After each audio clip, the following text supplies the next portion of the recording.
Sir मुझे self doubt नहीं आया, मैं यही मानता हूँ मुझे सेल्फ डाउट कभी नहीं आया। हाँ आप GS3 आपने पूरी कवर कराई, हाँ GS4 भी आपने कवर कराई, तो मैंने सारे आपके हिंदी के जो नोट्स हैं हाँ वो आप इंग्लिश में कन्वर्ट करें।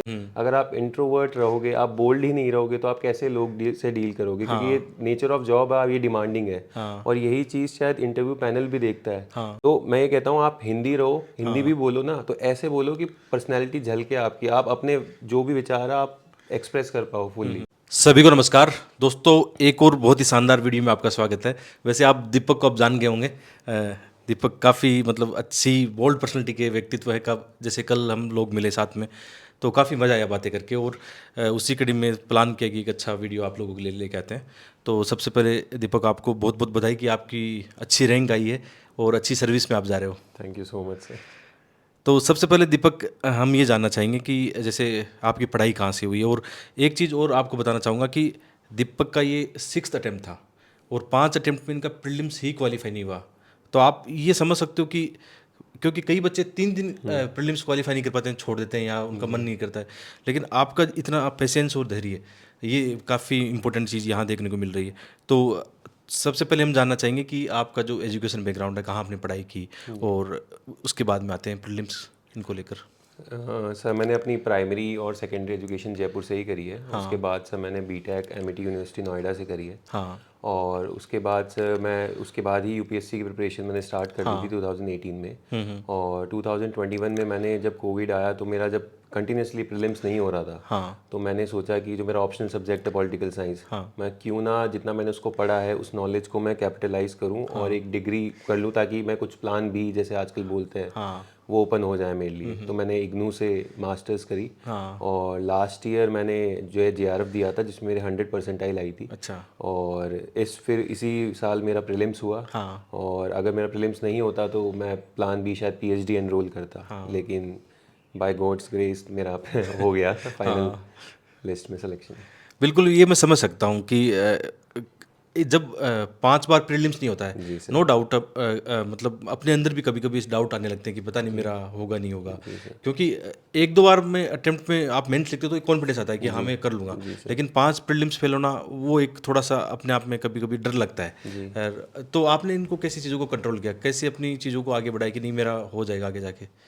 सर मुझे सेल्फ डाउट नहीं आया, मैं यही मानता हूँ मुझे सेल्फ डाउट कभी नहीं आया। हाँ मैंने अपने अंदर से यही बोला था कि अगर मुझे कभी भी ऐसा लगेगा हाँ कि नहीं शायद मुझे नहीं हो रहा, क्योंकि जैसे मैंने पहला अटेम्प्ट दिया था 2018 में, मेरे GS का स्कोर काफ़ी कम था। उससे नेक्स्ट दिया तो बढ़ता गया बढ़ता गया बढ़ता गया। हाँ। तो मुझे कहीं ना कहीं होप था कि एक ना एक दिन तो मेरा होगा। बिल्कुल। हाँ और जिस दिन मेरा होगा, मेरा वही फाइनल मेंस होगा और उसी में मैं मेरी पूरी जान हाँ लगा दूंगा मेंस में। हाँ और उसके बाद जो मैंने एक दो अटैम्प्ट में, लास्ट 2 अटैम्प्ट मेरा CSET की वजह से भी रह गया, मेरा GS क्लियर हो गया था, हाँ। लेकिन कहीं ना कहीं मेरी CSET में भी कमी रही। और जब भी मेरा नहीं होता था प्रीलिम्स, तो मैं पूरी मेंस की वैसे ही प्रिपेयर करता था, पूरा ऑप्शनल तैयार कर रखा था इतने सालों से। जैसे मैं आपके 3-4 साल से आपके चैनल को भी फॉलो कर रहा हूँ, हाँ तो आप नोट्स बताते थे, आप GS3 आपने पूरी कवर कराई, हाँ GS4 भी आपने कवर कराई। हाँ तो मैंने सारे आपके हिंदी के जो नोट्स हैं हाँ। वो आप इंग्लिश में कन्वर्ट करे। और आपने यही बोला था वीडियो में कि अगर मेरे पास ये तब नोट्स होते आपके अटेम्प्ट के टाइम पे, तो शायद अच्छी और रैंक आ जाती आपकी, आपके मेंस में अच्छे होते। तो मैंने सारा मटेरियल कंसाइज कर रखा था कि जिस दिन मुझे मौका मिलेगा मैं उस दिन ये मटेरियल यूज़ करके हाँ। पक्का सिलेक्शन लेके दिखाऊंगा। तो मैंने यही किया था कि साथ के साथ मैंने ऑप्शनल का भी जो बहुत ही कंसाइज नोट्स बना लिए थे और पूरे GS के ही बना लिए थे। तो मैंने जब प्रीलिम्स नहीं हुआ तो मैं ऐसा नहीं कि केवल प्रीलिम्स की ही पढ़ाई कर रहा हूँ, हाँ। मैं मेंस की साथ साथ कर रहा था प्रिपरेशन। बिल्कुल। वैसे दीपक का जो मीडियम इंग्लिश मीडियम इन्होंने बताया भी है। और मुझे बहुत अच्छा लगा आपने वो चीज़ बताई कि जैसे यूट्यूब पे मैंने वो सारा कुछ फ्री में पढ़ा जी दिया था। जी जी बच्चे सर। उसको ऐसा समझते हैं कि बहुत महंगी कोचिंग में जाके हम पढ़ें तो ज़्यादा स्कोर आएगा। और जैसे आप सभी से बात करके लग रहा है कि जेन्युइनली आपने उन चीज़ों को पढ़ा है। जैसे आपने ये बात बोली थी ना कि ये मेरे पास होते, वीडियो के बीच में लास्ट में कहाँ बोली थी ये बात, लेकिन आपको वो बात याद है, मुझे बहुत इसकी खुशी महसूस होती है। तो फिर रणनीति कैसे बनी आपकी? जैसे विशेषकर आपका प्री हुआ, जी तो मेंस को लेकर आपकी बहुत कम समय था आपके जैसा, जी जी जैसे जी। उसमें हम आपके साथ ही थे, तो बहुत ही कम टाइम में। और मुझे थोड़ा लग रहा था कि आपका नॉलेज गैप काफ़ी था उसमें ना, जी कि जी जैसे आपकी ऐसे की कॉपी चेक करता था तो आपको काफ़ी फीडबैक भी मिले होंगे। जी जी। तो मुझे लगता था तो, लेकिन मैं ये देख रहा था लास्ट तक आते आते इतना इम्प्रूवमेंट कैसे किया आपने?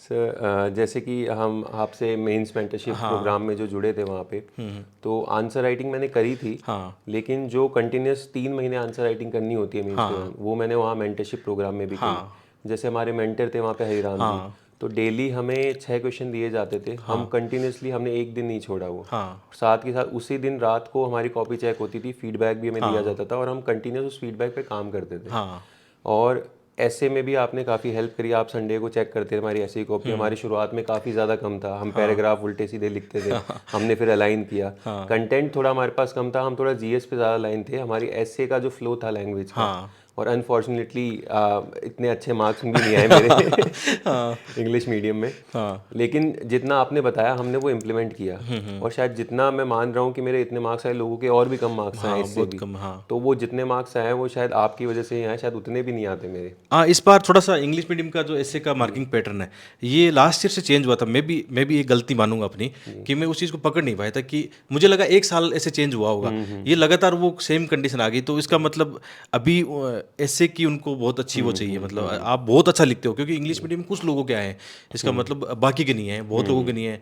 तो मैं भी एज ए मेंटर थोड़ा सा अपनी गलती स्वीकार करता हूँ कि उस चीज़ को नहीं पकड़ पाए। आगे हम ध्यान रखेंगे इस चीज़ का कि जो ऐसे का पैटर्न चेंज हुआ है उसको देखेंगे। बाकी ओवरऑल जैसे आपका पॉलिटिकल साइंस ऑप्शनल सब्जेक्ट है, तो उसकी रणनीति कैसी रही आपकी? पॉलिटिकल साइंस के लिए सर मैंने शुभ्रा मैम की क्लासेस ली थी, हाँ और जो उनके नोट्स थे वो क्लासरूम नोट्स थे, हाँ वो मेरे पास थे, लेकिन उनको मैंने 3-4 साल में इतना कंसाइज कर लिया कि टोटल मेरे पीएसआईआर के जो नोट्स थे वो केवल 70 से 80 पेज के थे।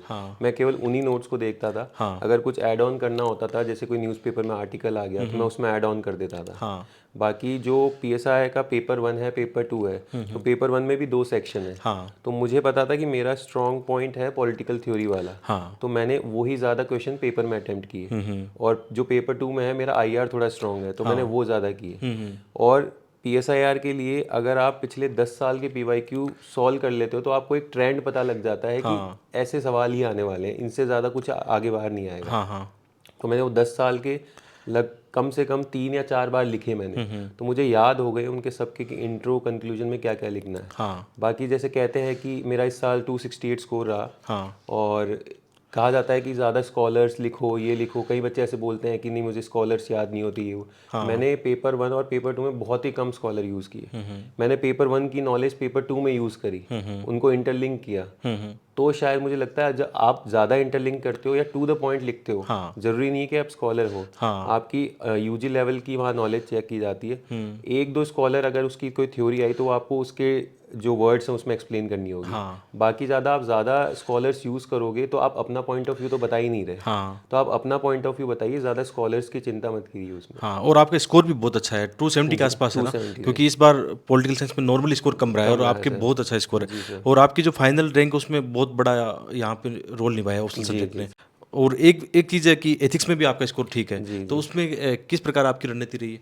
एथिक्स का सर मैं कहूँगा जैसे आपके अंडर ही था मैं मेंटरशिप में, तो वो जो ऐसे ने मेरा मार्क्स लो किया वो शायद एथिक्स ने थोड़ा कंपनसेट कर दिया। मेरा स्कोर 114 था, और हमने एथिक्स के इतने आपके जो वीडियोस थे वो देखे थे और इनसे छोटे नोट्स बना रखे थे, लेकिन जस्ट बिफोर मतलब प्रीलिम्स के बाद में आपकी बुक रिलीज़ हुई, तो मैंने वो जिस दिन आपने पहले दिन ऑर्डर, मैंने पहले दिन ही ऑर्डर करी जिस दिन आपने रिलीज़ करी। तो हमने देखा, और मैं और आशीष जैसे वहाँ मेंटरशिप प्रोग्राम में थे, तो हमने देखा उस बुक को कि इसमें जो चाहिए एकदम सिलेबस के हिसाब से डेफिनेशन है, एग्जाम्पल है, और साथ ही साथ जो लास्ट में केस स्टडीज़ है अलग अलग तरीके से।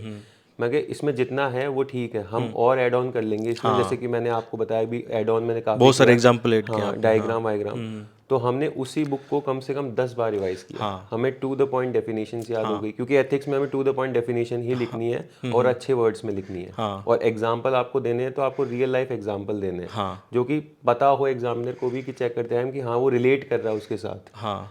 तो वो एथिक्स की बुक का मैं मानता हूँ कि 100% जो 114 मार्क्स आए मेरे वो उसी बुक की वजह से आए। हाँ बहुत अच्छा स्कोर आपका। लेकिन आशीष यहाँ पे बाजी मार गए, दोनों के सेम कंटेंट। जैसे आप लोगों को बताऊँ तो आशीष ये दोनों रूम पार्टनर थे मेंटरशिप में, उसमें हमेशा साथ ही रहे दोनों, और आशीष के 122 आए, आपके 114 ना। तो आशीष बोल रहा था कि आप पेपर जल्दी निपटा लेते हो। यही हुआ सर, क्योंकि जो एक मैंने प्राइवेट मॉक दिया था तो उस समय मेरा 2.5 घंटे में हो गया था, और मेरा यूपीएससी में भी 2 घंटे 45 मिनट में मेरा एथिक्स का पेपर हो गया था। तो शायद कहीं ना कहीं लगता है मैंने जल्दी कर दी, क्योंकि नेचुरली मेरा बहुत जो है लिखने की, 2-3 महीने मेरी बहुत स्पीड तेज हो गई थी। हाँ। तो मैंने शायद कुछ 1-2 क्वेश्चंस में कॉम्प्रोमाइज़ किया, तभी शायद थोड़े नंबर कम रह गए। अच्छा। हाँ, और इंटर के बात करते हैं, इंटर में आपका 171 है ना? 185 से। 185 है। जी सर। हाँ, 180 मुझे याद रहा, 170 185 बहुत अच्छा स्कोर है। जी जी। और जैसे कि आशीष वगैरह सब बता रहे थे कि दीपक भाई कॉलेज में मतलब एकदम बोल्ड पर्सनैलिटी वाले रहे हमेशा। मतलब नॉर्मली हम जो कॉलेज में अगर कुछ प्रेजेंटेशन भी देनी होती है, तो जैसे आशीष से हमारा काफ़ी ग्रुप है, भूपेंद्र है, इंद्रेश है, तो उनसे काफ़ी कुछ सीखने को मिला हमें कि कैसे बोलना होता है। जैसे मैंने 8 या 9 मैंने एसएसबी भी दिए हैं, मैं कॉन्फ्रेंस आउट हुआ हूँ, मैंने लगभग 8-9 इंटरव्यू दिए हैं। तो मतलब वो जो पर्सनैलिटी है वो जो ईयर्स गए हैं उसी में बनी है मेरी, ये कोई नेचुरल नहीं थी सर। हाँ बिल्कुल। हाँ नहीं, इनकी मैं बहुत प्रभावित हूँ आपकी पर्सनैलिटी का, क्योंकि यूपीएससी में मैंने 3 इंटरव्यू दिए, तो मतलब आपके जितना स्कोर होता तो मुझे जी राजस्थान सर, कैडर मिलता आराम और से मिल इवन जाता सर। आईएएस प्रॉपर मिलता। तो आने वाले वक्त में ये भी हम चाहेंगे कि जो बच्चे इंटरव्यू क्वालिफाई करेंगे तो कहीं नहीं कि आप उनको गाइडेंस दो, क्योंकि जैसे मोहन भी आपके बारे में बता रहा था कि आप लोगों ने जो ग्रुप बनाया चारों ने, बहुत अच्छा लगता है कि और आपकी पर्सनैलिटी वैसे झलकता है। जो जैसे आपने कुछ मॉक इंटरव्यू भेजे थे, तो उनको देख के एक बार में कि यार ये आप अच्छा कर लोगे उसमें।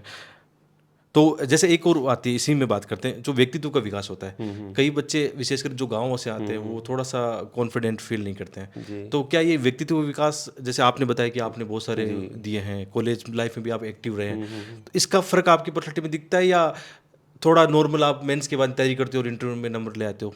नहीं सर, मुझे ऐसा लगता है कि इंटरव्यू की तैयारी जब आप यूपीएससी की तैयारी स्टार्ट ही करते हो, हाँ। वो तभी से वो आपकी बोल्ड पर्सनैलिटी झलकनी चाहिए। हाँ। क्योंकि सर ये जॉब ऐसी है, अगर आप इंडिया की टॉप मोस्ट जॉब चाहते हो, आईएएस है, तो वो ऑन फील्ड काम करेगा।